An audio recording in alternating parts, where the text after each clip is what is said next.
Hello friends, आज हम शुरू करने जा रहे हैं एक नए चैप्टर की वीडियो जो आपके लिए मैथ्स को बहुत इजी बना देगी और पूरी मैथ्स के जितने भी क्वेश्चंस होते हैं वो आप रेशियो के द्वारा कर सकते हैं। तो आज हम शुरू करने जा रहे हैं रेशियो में देखिए, रेशियो होता क्या है। रेशियो का मतलब होता है कि आपको किन्हीं दो वस्तुओं या किन्हीं दो संख्याओं के बीच क्या करना होगा, उनकी तुलना करनी होगी आपको। तो तुलना करने के लिए आप क्या करेंगे, तुलना हमेशा समान चीज़ों में होती है। समान का मतलब क्या होता है कि जैसे कि यहाँ पे देखिए आप, एक बॉटल है, ये दूसरी बॉटल है, तो आप बोलेंगे कि सर दोनों बॉटल्स में ही समानता होगी। ऐसा नहीं है कि इस बॉटल की कंपैरिजन हम किसी और वस्तु से कर लेंगे, ऐसा नहीं हो सकता। तो अगर ये जो फुल बॉटल है, इसको आप बोलेंगे कि सर ये एक पूरी बोतल है, तो इसको आप बोलेंगे कि सर ये जो हाफ बॉटल है ये इसकी 1/2 है, मतलब ये इसकी आधी है।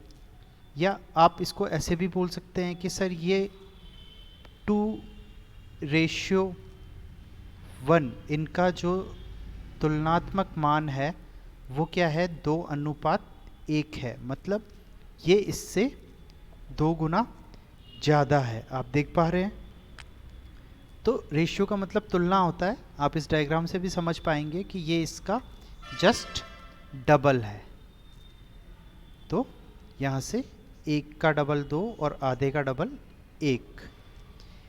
अब डायग्राम से आप समझ गए हैं, तो थोड़ा सा हम चलते हैं कि इस चैप्टर में हम स्टडी किसके बारे में करेंगे। तो हम पढ़ेंगे ए अनुपात बी। अनुपात को हम हमेशा ऐसे ही लिखते हैं, और इसका मतलब क्या होता है, इसका मतलब होता है कि सर आप ऐसे भी लिख सकते हो ए बटा बी। और ए बटा बी जब हम लिख रहे हैं तो उसका मतलब मैंने आपको बता ही दिया कि होता क्या है, 1/2, मतलब ए बी का आधा है, हाफ है। ठीक है। या फिर आप इसको 1/2 को ऐसे भी लिख सकते हैं, 0.5। तो जब आप इसमें भाग देंगे तो आप बोलेंगे 0.5, मतलब ये इसका आधा है ना। या आप यहाँ पे बोलेंगे कि सर ये इसका 0.5 गुणा है। ठीक है, समझ पा रहे हैं आप कि आधा गुणा है, आधा गुणा है, तो ये चीज़ हो जाएगी 2, मतलब 1 जो है वो 2 का आधा गुणा है। 2 को आधा करेंगे तो 1 आएगा, ये चीज़ रहती है। अब आप देखिए आगे क्या होता है कि a बटा b जो है, इसको हम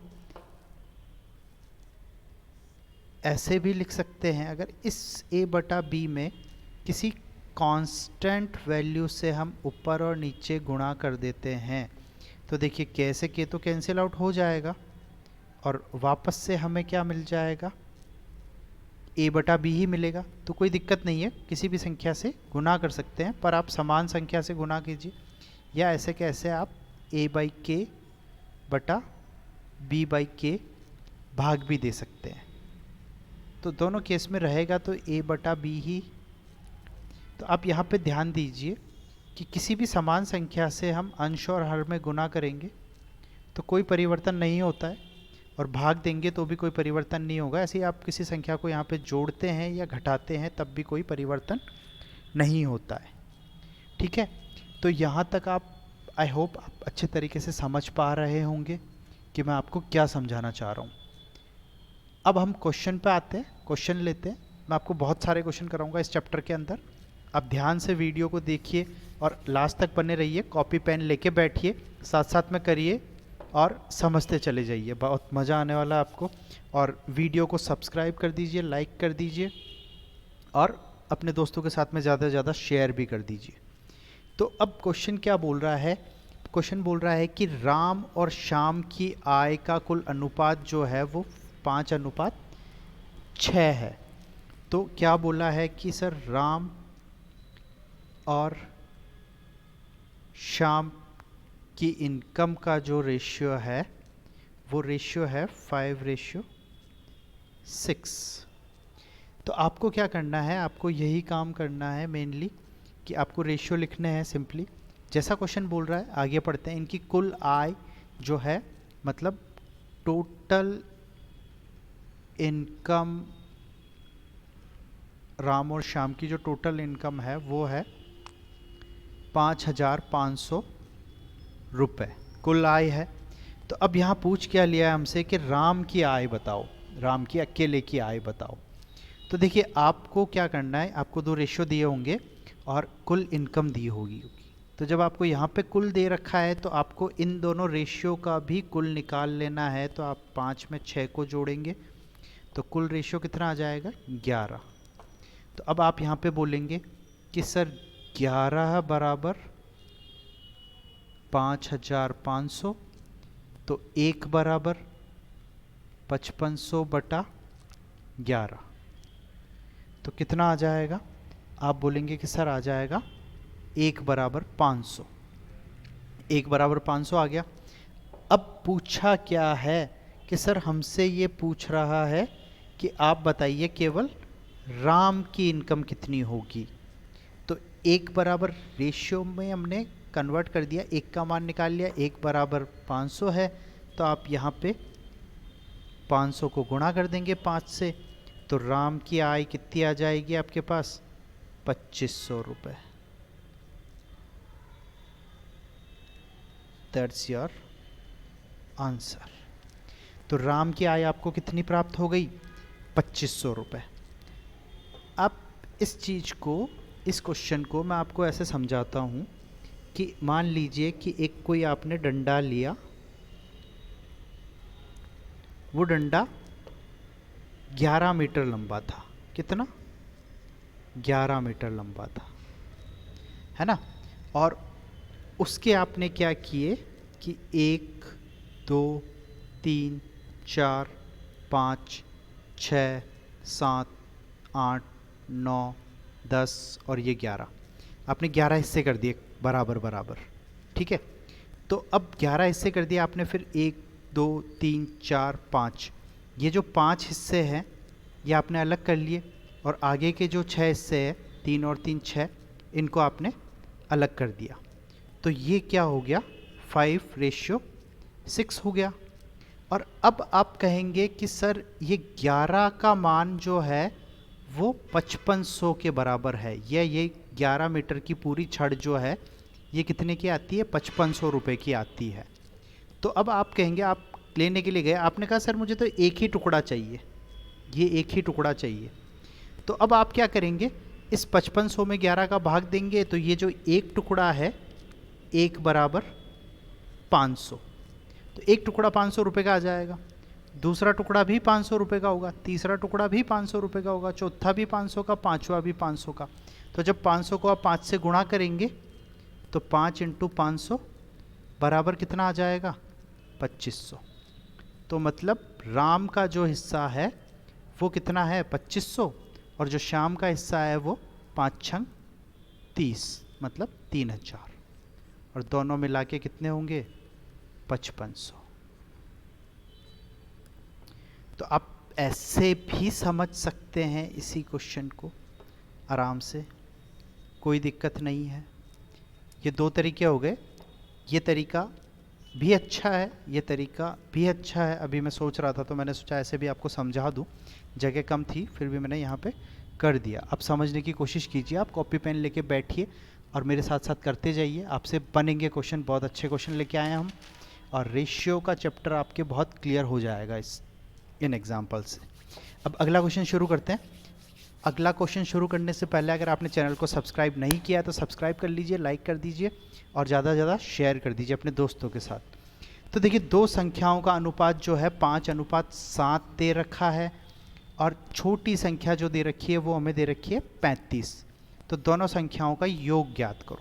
यहाँ पे क्वेश्चन वैसा ही है, थोड़ा सा बदल दिया। तो दो संख्याओं का अनुपात जो दे रखा है, तो फर्स्ट एंड सेकेंड नंबर क्या अनुपात दे रखा है 5:7। तो आपने सबसे पहले क्या करना है, अनुपातों का सम कर लेना है।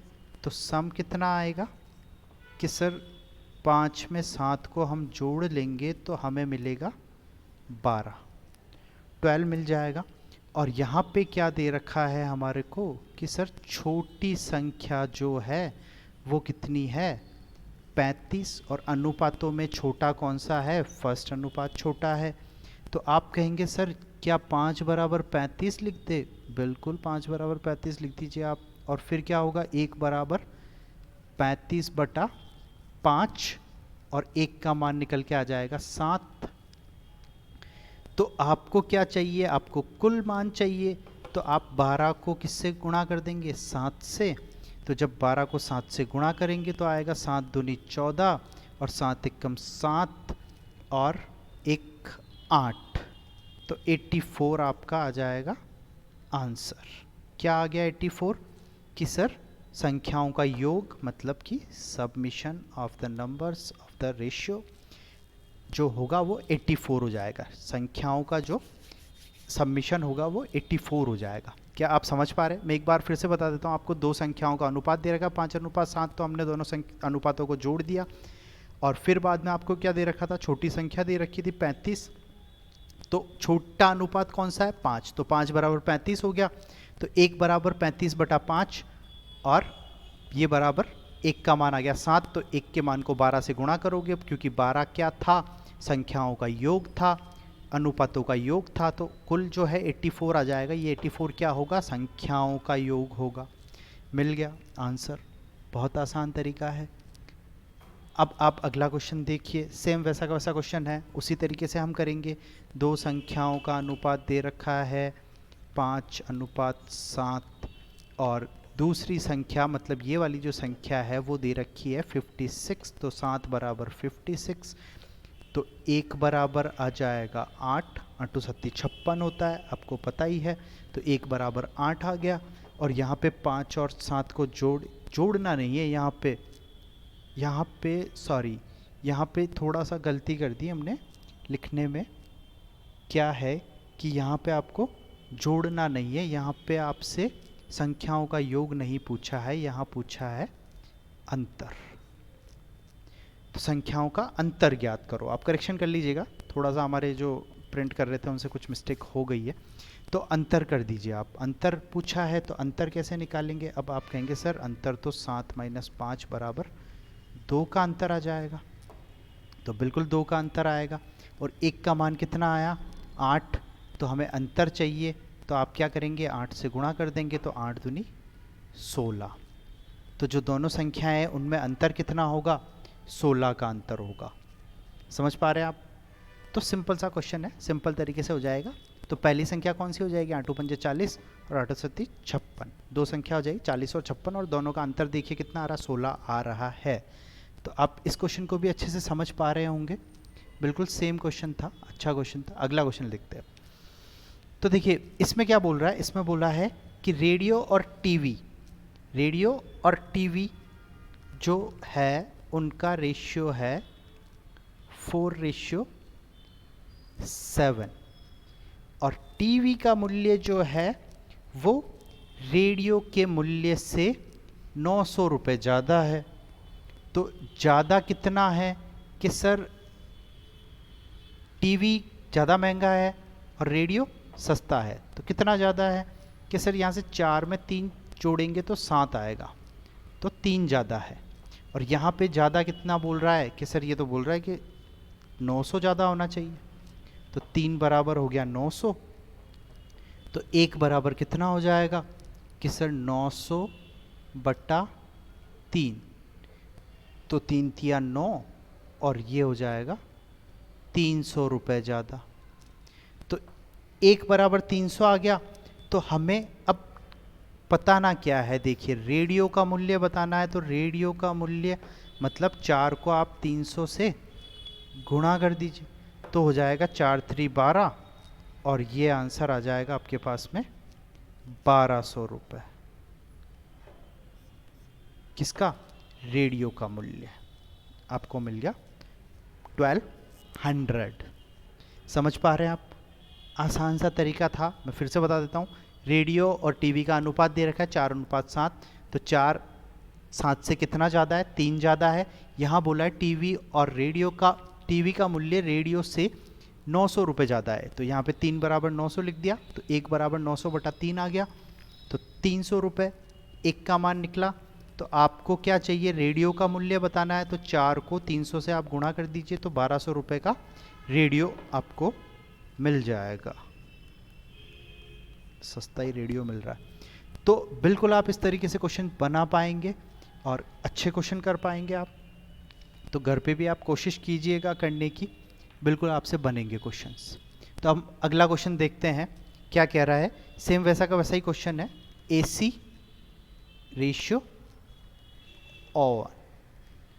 AC और रेशियो का, AC और ओवन का रेशियो दे रखा है, क्या दे रखा है, 13:11, 13:11 का अनुपात दे रखा है। और सेम वैसा ही क्वेश्चन है, ओवन का मूल्य AC के मूल्य से 6,000 रुपये इस बार बोल दिया है कि कम है, तो ओवन का मूल्य ज्ञात कीजिए। तो क्या बोला है कि ओवन का मूल्य AC के मूल्य से कितना कम है। तो आप बोलेंगे सर कितना कम है, 2 कम है, ठीक है, -2 करेंगे तो आएगा इस बार, तो कम है। तो कितना कम है, 2 कम है, लेकिन यहाँ कितना बोल रहा है, 6,000। तो आप बोलेंगे 2 बराबर 6,000, तो 1 बराबर कितना होगा, 3,000 हो जाएगा सर। तो अब क्या करना है, हमें ओवन का मूल्य निकालना है, तो आप क्या करेंगे, इनटू 3,000, तो कितना आ जाएगा, 33,000 रुपीज़ इज और आंसर। क्या आप समझ पा रहे हैं, क्या बोला कि AC और ओवन का अनुपात 13:11 है, ओवन का मूल्य AC के मूल्य से 6,000 रुपये कम है, तो ओवन AC से कितना कम है, आप कहेंगे सर 2 कम है, तो 2 बराबर 6,000, तो 1 बराबर 3,000, तो 3,000 को 11 से गुना कर दिया, तो ओवन का मूल्य आ गया 33,000 रुपये। ठीक है, तो इस प्रकार से आप क्वेश्चन को बना पाएंगे। अब अगला क्वेश्चन देखते हैं, क्या बोल रहा है कि कमल अनुपात गुलाब, कमल और गुलाब का अनुपात दिया है आपको 5:7, और बोल रहा है कि यदि इनके मूल्य में 12 रुपये का अंतर है तो दोनों का मूल्य ज्ञात करो। ठीक है, तो अंतर कितना है, ओह सॉरी, यहाँ पे 5:7 नहीं है, ये 5:6 कर लीजिए आप, मैं आपको समझाने के लिए 5:6 कर देता हूँ, 5:6 लिख दीजिए आप, और यहाँ पे भी हम 5:6 कर देते हैं, कोई दिक्कत नहीं है, 5:6। अब देखिए दोनों का जो अंतर बोला है, तो अंतर कितना निकल के आ रहा है कि सर अंतर तो आ रहा है 1 का, तो 1 बराबर कितना दे रखा है, 1 बराबर दे रखा है 12, 12 दे रखा है 1 बराबर 12। तो अब पूछा क्या है कि दोनों का मूल्य बताइए अलग अलग, तो आपको क्या करना है कि सर 1 बराबर 12 दे रखा है, तो 1 बराबर 12 आ गया, और दोनों का मूल्य बताना है, तो दोनों का मूल्य बताना है मतलब यहाँ पे भी 12 से गुना कर दीजिए और यहाँ पे भी 12 से गुना कर दीजिए, तो 12×5 60 और 12×6 72। समझ पा रहे हैं आप चीज़ को। और अगर दोनों का साथ में कुल मूल्य पूछ लेता आपसे, तो आप इन दोनों को जोड़ देते, तो आ जाता 132 रुपीज़ के कंप्लीट फ्लावर्स आ जाएंगे आपके। समझ पा रहे हैं आप इस क्वेश्चन को, मैं फिर से एक बार समझा देता हूँ, थोड़ा सा यहाँ पे दिक्कत हो गई हमें। 5:6 होगा, कमल और गुलाब का अनुपात जो है 5:6 है, यदि इनके मूल्य में 12 रुपये का अंतर हो, तो अंतर कितना है, 1 रुपये का अंतर है, तो 1 बराबर 12 हो गया, तो 12 को 6 से गुणा किया, तो गुलाब का मूल्य आ गया 72 रुपये के गुलाब आएंगे, और 12×5 60, तो 60 रुपये के कमल आएंगे, और अगर दोनों का कंप्लीट मूल्य पूछ ले साथ में, तो 132 रुपये के टोटल फूल आएंगे। समझ पा रहे हैं आप मेरी बात। अब आगे चलते हैं नेक्स्ट क्वेश्चन पे। तो नेक्स्ट क्वेश्चन में क्या बोल रहा है, नेक्स्ट क्वेश्चन में बोला है रेखा, जया और सुषमा का जो अनुपात है वो है 1:3:5, और कुल रुपए जो है वो है 1160 ₹70। तो सुषमा के पास जया से कितने रुपए ज़्यादा होंगे, आपको ये बताना है। ठीक है, तो अब देखिए क्या करना है कि रेखा रेशियो जया रेशियो सुषमा क्या आ गया, 1:3:5, 1:3:5 दे रखा है। तो हम सबसे पहले क्या लिखेंगे कि सर अनुपातों का जो ये योग कितना होगा, तो 5 3 8 और 1 9 हो जाएगा, 9। और यहाँ पे जो है कुल सम कितना दे रखा है, 1170 रुपये। तो 9 बराबर 1170 हो गया, तो 1 बराबर हो जाएगा 1170/9। तो इसकी वैल्यू आ जाएगी आपको 130 रुपीज़। तो एक आ गया 130 रुपीज़। अब क्या पूछा है, तो सुषमा के पास जया से कितने रुपए ज़्यादा है। तो सुषमा के पास जया से कितने ज़्यादा है, तो आप कहेंगे सर 2 ज़्यादा है, दिख रहा है ना, 2 ज़्यादा है। तो अब 2 को हम किससे गुणा करेंगे, 130 से। तो 13 दूनी 26 और ये हो जाएगा 260 रुपये ज़्यादा है आंसर। तो सुषमा के पास जया से कितने ज़्यादा है, आप कहेंगे सर 260 रुपये ज़्यादा है। ठीक है, तो ये क्वेश्चन इस टाइप से होगा। देखिए 2 ज़्यादा था, 1 का मान आ गया 130, तो 2 का मान 260 और क्वेश्चन ईजिली हो जाएगा आराम से। आप कॉपी पेन लेके बैठिए, साथ में करते जाइए, तो आपसे क्वेश्चन बनेंगे। आप कॉपी पेन से नहीं करेंगे तो थोड़ा सा आपको मुश्किल हो जाएगा, इसलिए साथ साथ में करते जाइए, कोई दिक्कत नहीं, आपसे क्वेश्चन अच्छे से हो जाएगा। अगला क्वेश्चन देखते हैं। अगला क्वेश्चन क्या बोल रहा है कि ए और बी का जो रेशियो है वो है 7:8। तो ए और बी का जो रेशियो है वो है 7:8। और जो बी और सी का रेशियो दे रखा है, बी और सी का जो रेशियो दे रखा है वो दे रखा है 4:5। ठीक है, वो क्या दे रखा है हमें, 4:5। ओके, तो अब आप क्या करेंगे कि इसको सिंप्लीफाई करेंगे पहले तो हम। तो इसको सिंप्लीफाई करने का मैं आपको एक सिंपल सा तरीका बताता हूँ कि करना क्या होता है हमें। ये जो बीच वाली वैल्यू है बी, ये देखिए बी जो है ये दोनों में आ रहा है, बी यहाँ भी आ रहा है, बी यहाँ भी आ रहा है। ठीक है, तो अब बी आ रहा है, कॉमन है दोनों में। तो सर आपने कहा बी आ रहा है, पर सर बी की वैल्यू यहाँ पे 8 आ रही है, यहाँ पे 4 आ रही है, अलग अलग कैसे, जब एक ही है बी तो अलग अलग कैसे। तो बिल्कुल सही बात है, आपने सही पकड़ा। तो इसको क्या करेंगे हम कि सर इस 4 को हम 2 से गुणा करेंगे तो ये 8 बन जाएगा, बट जब इधर 2 से गुणा करना होगा तो इसको भी 2 से गुणा करना होगा 5 को, तो ये 8 बन गया। और यहाँ पे ये 5 दूनी 10 बन गया। अब जब यहाँ पे 7 है तो इसको आप लिखेंगे 7:8:10। तो ये तीनों एक रेशियो में आ गए, पहले अलग अलग रेशियो में थे। देखिए क्या किया हमने, ए अनुपात बी दे रखा था 7:8 और बी अनुपात सी दे रखा था 4:5। तो हमने क्या किया, 4 को 8 बना दिया। 4 को 8 बनाने के लिए क्या करेंगे, 2 से गुणा करेंगे, तो 5 को भी 2 से गुणा करना पड़ेगा, तो 5 का 10 बन गया। और अब इनको सीधा सीधा आप उतार लीजिए, क्योंकि बी जो है वो कॉमन वैल्यू हो चुका है 8 8। तो 7 8 और 10, इन तीनों का रेशियो हमें एक साथ मिल गया।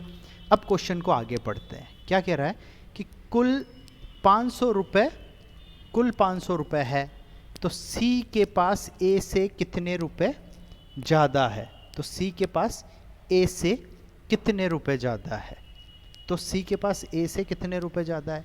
तो कुल बोला है 500, तो आप इनका कुल कर लीजिए, कितना हो जाएगा कि सर 18 और 7 जो है हो गए हमारे 25। तो आप यहाँ लिखेंगे कुल बराबर अनुपातों का योग 25, और यहाँ कुल कितना दे रखा है क्वेश्चन में, 500 रुपये। तो 25 बराबर 500, तो आप बोलेंगे 1 बराबर 500/25। तो आप 500 में 25 का भाग देंगे तो कितनी बार जाएगा, 1 का माना जाएगा आपके 20, 25 दूनी 50 और ये आ गया 20। तो जब 1 की वैल्यू 20 मिल गई, अब आप आगे पढ़िए, सी के पास ए से कितने रुपए ज़्यादा है। ए से सी पे जाएंगे, कितना ज़्यादा हो रहा है, कि सर +3 हो रहा है ये तो +3 हो रहा है, तो 3 को हम क्या करेंगे, मल्टीप्लाई बाय 20, क्योंकि 1 का मान 20 है तो 3 का मान कितना हो जाएगा, आप कहेंगे सर 60 रुपये हो जाएगा। ये तो बहुत ही आसान था, क्वेश्चन दिख मुश्किल रहा था पर है आसान। तो कितना हो गया, ये हो जाएगा आपके आराम से 60 रुपये, बिल्कुल। तो एक बार मैं फिर से बता देता हूँ क्या किया हमने। ए अनुपात बी का अनुपात 7:8 है, बी अनुपात सी का अनुपात 4:5 है। तो 4 को 8 बनाने के लिए हमने 2 से गुणा किया, पर इसके सीध में जो भी लिखा है उनको भी 2 से गुणा करना पड़ेगा। तो 7:8:10 जो है ए बी सी का कंबाइंड अनुपात आ गया, और तीनों का योग जो दे रखा है 500 दे रखा है, तो 25, इन तीनों अनुपातों का योग किया तो 25, 25 बराबर 500, तो 1 बराबर 20 आ गया, और 20 को 3 से गुणा कर दिया तो हमारे पास 60 आंसर आ गया। ठीक है, तो आप इस टाइप से क्वेश्चन को अच्छे से कर पाएंगे, और उम्मीद कर रहा हूँ आप समझ पा रहे हैं। जहाँ नहीं समझ पा रहे हैं आप कमेंट करके बता सकते हैं कि हमें ये चीज़ समझ में नहीं आई, तो हम आपको वापस से बताएंगे, कोई दिक्कत नहीं है। अब नेक्स्ट टाइप का, सेकंड टाइप का क्वेश्चन करते हैं। क्या दे रखा है कि ए अनुपात बी जो है वो दे दिए हैं आपको 1/3 अनुपात 1/5 के अनुपात में।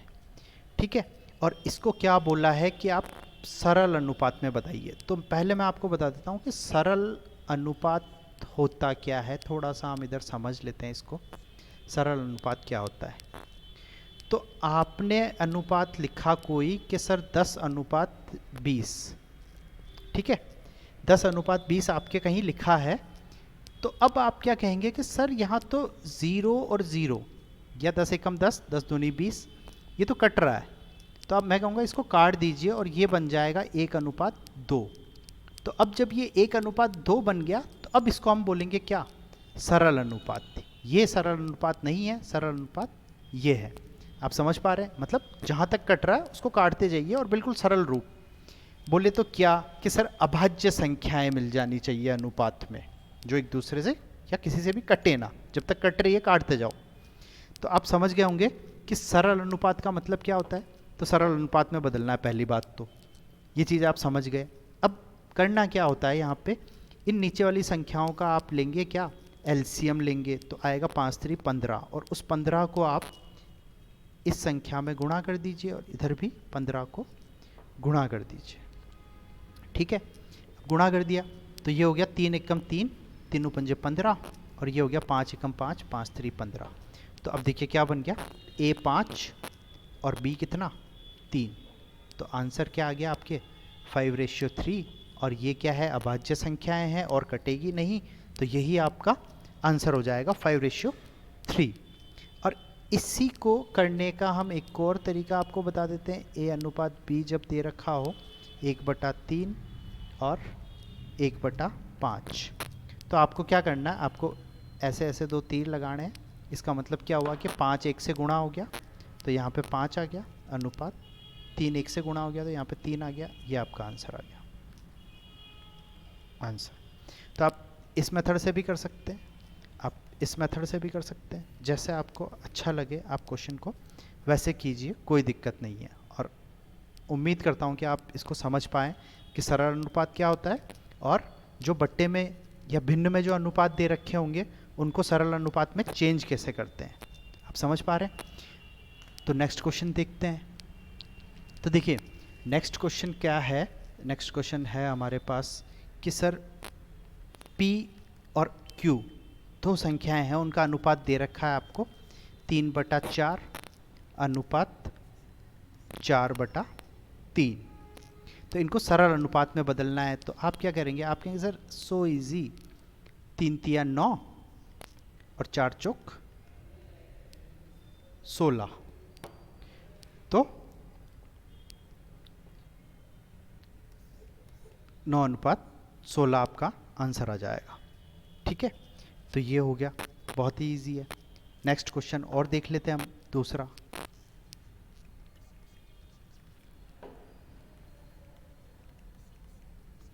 दूसरे क्वेश्चन में देखिए क्या दे रखा है कि ए अनुपात बी अनुपात सी। 3 अनुपात दे दिए, अरे सर 3 अनुपात दे दिए यहाँ तो 1 अनुपात 2। डरने का नहीं है, आपको डरेंगे नहीं मैथ से तो ही मैथ समझ में आएगा, अदरवाइज मैथ्स आपको बहुत डराएगा।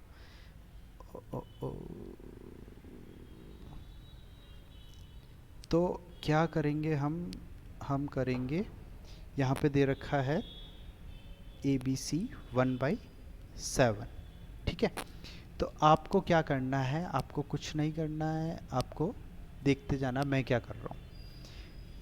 अब देखिए क्या बोला है, सबसे पहले हमें A, B और C तीनों का सरल अनुपात निकालना है, तो हम सरल अनुपात निकालेंगे। तो आप कहेंगे सर यहाँ पे पहले हमने क्या किया था, पहले वाले क्वेश्चन में कि एक को छोड़ा था, दूसरे को गुणा किया था इधर से ऊपर से ऐसे ऐसे। तो अब यहाँ पे भी करेंगे वही, बट करने का थोड़ा सा तरीका अलग होगा।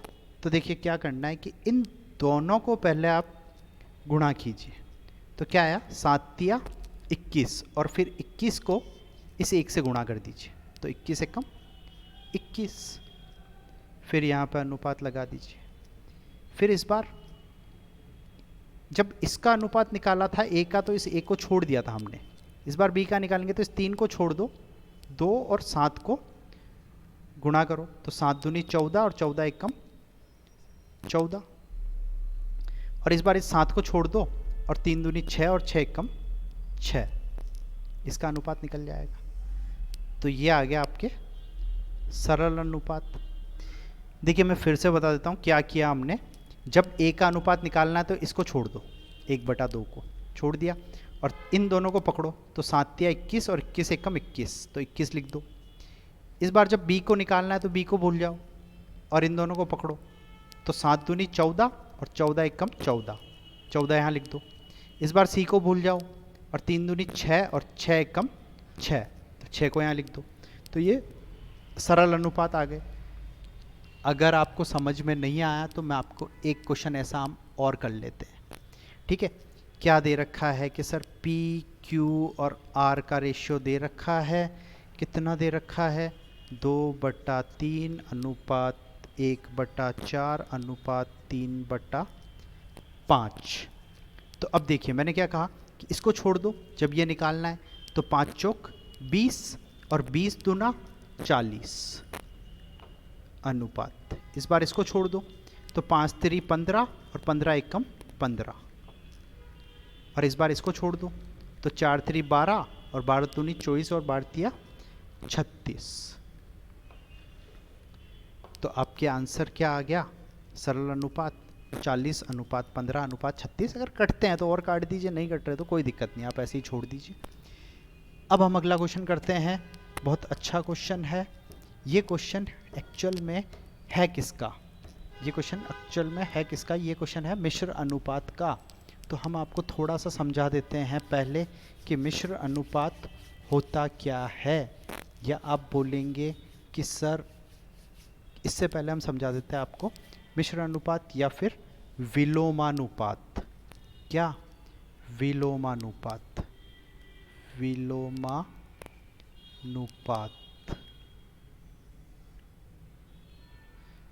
विलोमानुपात क्या होता है। तो देखिए नाम से ही पता चल रहा है कि विलोम अनुपात, अनुपातों का विलोम, इसको इंग्लिश में बोलते हैं इन्वर्स रेशियो। तो रेशियो का इन्वर्स में निकालना पड़ेगा हमें यहाँ पे कुछ। तो इन्वर्स रेशियो में देखिए क्या होता है, इन्वर्स का मतलब आप समझते हैं कि जब 5 की घात -1 दे रखी है तो इसका मतलब हम इसको लिखते हैं 1/5। तो जिसकी घात माइनस में होती है वो क्या होता है, बट्टे में चला जाता है। तो इसको क्या बोलते हैं हम, इन्वर्सली प्रोपोर्शनल या इन्वर्स रेशियो, ठीक है। तो ऐसे ही अगर आपको बोलूँगा मैं 1/7, तो आप फटाक से बोल दोगे सर इसको 7 लिख दो ना डायरेक्टली, क्या दिक्कत है, हो गया। ऐसे कैसे, अब हम करेंगे क्या कि सर 5:7 दे रखा है, तो इसका विलोमानुपाती बताइए, इन्वर्स रेशियो। तो इन्वर्स रेशियो इसका क्या हो जाएगा, 1/5, और इसका हो जाएगा 1/7, ठीक है सर। और इसको इधर गुणा कर दिया, इसको इधर गुणा कर दिया, तो ये हो गया 7/5। तो आप समझ पा रहे हैं हम क्या कर रहे हैं विलोमानुपात में। और ये क्वेश्चन जो है इसी तरीके से बनेगा, इसलिए मैं थोड़ा सा बता रहा हूँ। आगे और देख लेते हैं क्या कह रहा है यहाँ पे कि 2:3:5 इनका विलोमानुपाती बताना है। तो आप क्या करेंगे, 1/2 अनुपात 1/3 अनुपात 1/5। ठीक है, 1/2, 1/3 और 1/5 आप लिख देंगे इनको। अब क्या करना है हमें कि सर इसको छोड़ देते हैं, 5×3 15 और 15 एकम 15, इसको छोड़ देते हैं, 5 दूनी 10 और 10 एकम 10, और इस बार इसको छोड़ देते हैं और 3 दूनी 6 और यहाँ पे 6 आ जाएगा। तो यही हमारा आंसर हो गया। आप समझ पा रहे विलोमानुपाती क्या होता है? ये होता है विलोमानुपाती। अब इस क्वेश्चन को हम लेते हैं। अब आप बहुत अच्छे से समझ पाएंगे कि मैंने यहाँ पे ये चीज़ करके आपको क्यों बताई और विलोमानुपाती का इस क्वेश्चन में क्या काम है। तो देखिए बोल रहा है कि दो कारों की चालों का अनुपात जो है वो क्या दे रखा है। चालों का अनुपात मतलब रेशियो ऑफ स्पीड। दो कारें चल रही है एक साथ में, उनकी चालों का अनुपात है 4:5। तो अब देखिए इसको हमें ना ऐसा ये चीज़ समझाने के पीछे जो रीज़न था वो मैं बता रहा हूँ यहाँ पे। तो थोड़ा सा हम उस पर बेसिक पे जाएंगे। तो इसका क्या होता है कि स्पीड, टाइम और डिस्टेंस, इसका एक फॉर्मूला होता है। क्या फॉर्मूला होता है कि सर जो टाइम कैलकुलेट करते हैं वो टाइम कैलकुलेट करने के लिए आपको डिस्टेंस अपॉन स्पीड करना पड़ता है। क्या करना पड़ता है आपको? डिस्टेंस अपॉन स्पीड करना पड़ता है। तो पहली कार जो है उसका हम बोल देते हैं D1 और स्पीड SP1 बराबर, दूसरी कार जो है उसका हो जाएगा D2 और यहाँ पे SP2। समझ पा रहे हैं आप बात? तो ये हो जाएगा। अब देखिए अब होगा क्या कि जब अब यहाँ पे बोल रहा है कि समय का अनुपात बताइए, तो टाइम निकालने के लिए आपको स्पीड को नीचे लाना पड़ेगा, मतलब बट्टे में लाना पड़ेगा। और जब बट्टे में आप इसको, अब स्पीड को आप बट्टे में कैसे ला सकते हो? विलोमानुपाती निकाल के। इसका इनका विलोमानुपाती निकाल के मतलब 1/4 अनुपात 1/5। समझ पा रहे हैं आप? मैंने क्या किया, स्पीड नीचे आ रहा है, बट्टे में आ रहा है, तो टाइम का अनुपात हमारे को पूछा है, तो हमने क्या किया, इसका विलोमानुपाती कर दिया। तो विलोमानुपाती ये हो गया। अब इसको इजीली आप कैलकुलेट कर लीजिए। तो 5:5 अनुपात 4। तो ये जो 5:4 आया है ये क्या है हमारा? टाइम का अनुपात, समय का अनुपात जो है 5:4 है। तो उम्मीद करता हूँ आपको वीडियो अच्छा लगा होगा, और अगर सही में अच्छा लगा है, मेरा समझाने का तरीका सही है, तो प्लीज़ सब्सक्राइब कीजिए, अपने दोस्तों के साथ शेयर कीजिए ज़्यादा से ज़्यादा, और लाइक कीजिए वीडियो को, और कमेंट करके बताइए कोई कमी हो तो। थैंक यू सो मच, और हमारे चैनल के साथ बने रहिए। धन्यवाद बहुत बहुत आपका।